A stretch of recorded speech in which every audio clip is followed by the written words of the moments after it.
So I just finished this book and I have to tell you guys why I loved it so much and why you might as well. So first of all, the cover completely drew me in. Not only is it a dark fiction anthology, which I already love, it's one of my favorite genres, but look how intricate this is.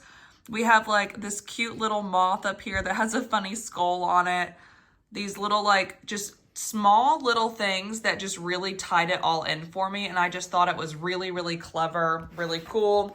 And the back as well. So this is like a really, really nice material. It is a paperback book, but like I mentioned, it is a dark fiction anthology. So the reason I chose to do this was because I read at night.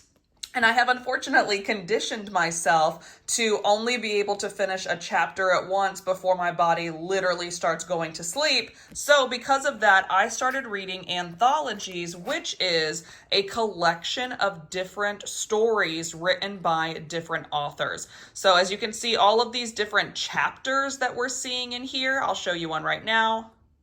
See if I can find one. All right, so this right here, Scariest Story Ever by Richard Van Camp. So each of these are literally brand new stories and brand new like start to finish stories by new authors. I also love what they did in here is kind of gave you an author overview at the end of each of them. So Kelly Jo Ford did this particular story, which is called,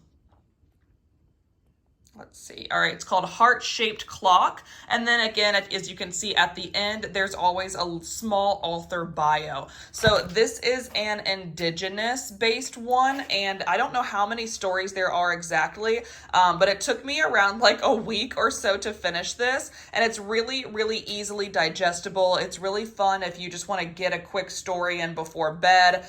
It is obviously probably more so for 18 and up.